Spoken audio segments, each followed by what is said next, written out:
Hello everyone. Today we'll be installing WordPress on our Eleven2 hosting account. As you can see, we've already opened the new account information email, and we'll begin by clicking on the link for the cPanel. We'll log in, and here you can see the Eleven2 cPanel control panel.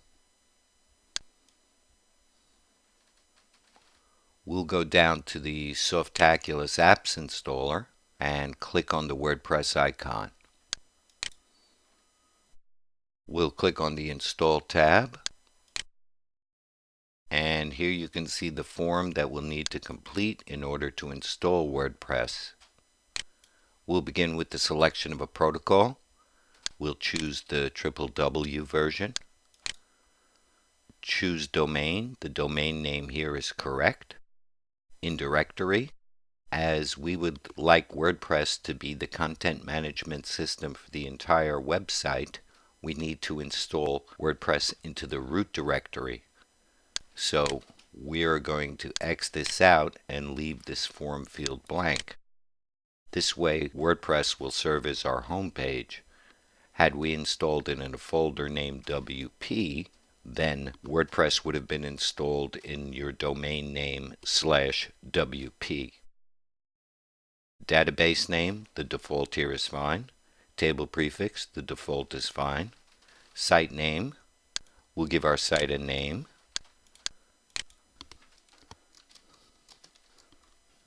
Site description, we'll add a description here.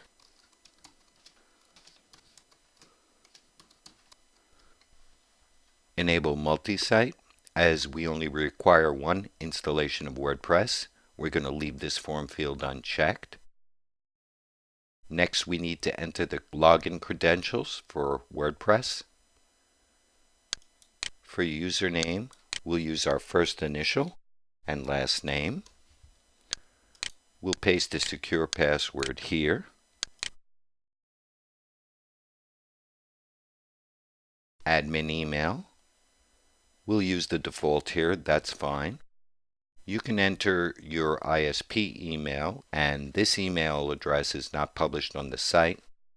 This email address is entered so that WordPress can alert you when there are updates or comments to be moderated, etc. Next, we need to choose a default language. English is fine. Select plugins.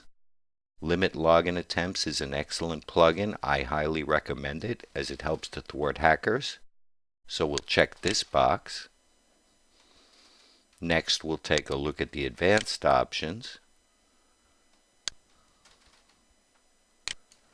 Disable update notifications, we'll leave that unchecked. Auto upgrade, we'll check that.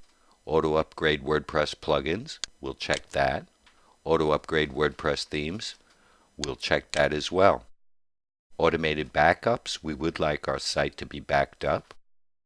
So we'll select once a week. Backup rotation, this is the number of backup copies that are kept on the server. 4 should be more than sufficient.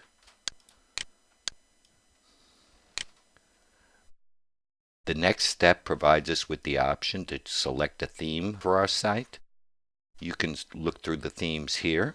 If you find one you like, you can have it installed with your WordPress installation. You can always select a different theme later, but for our purposes, we're just going to leave the default theme.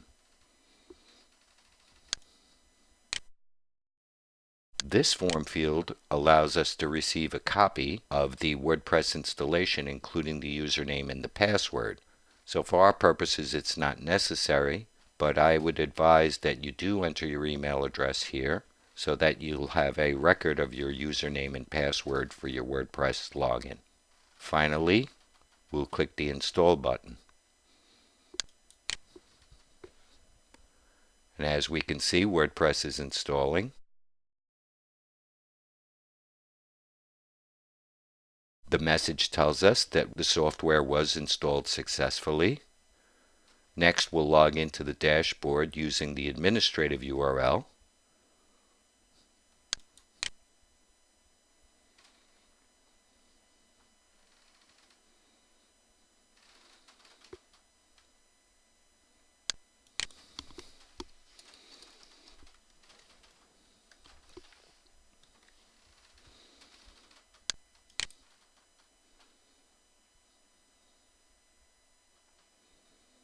And here we can see our brand new WordPress dashboard.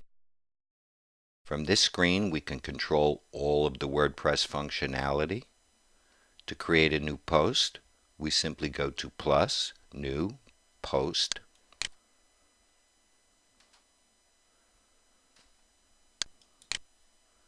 We enter a title for our new post here. We enter content here and click the publish button here. But we won't be creating a new post today. We're simply going to take a look at our WordPress site by using the Visit Site link at the top of the dashboard. And as you can see, WordPress has been successfully installed. This is the default Hello World post. You can delete it using the WordPress dashboard. You can also use the dashboard to change your site title and your site tagline, or to change the look of your site by changing the theme. I'd like to thank you for watching this video and invite you to visit NCM Online for web hosting reviews, coupon codes, and more.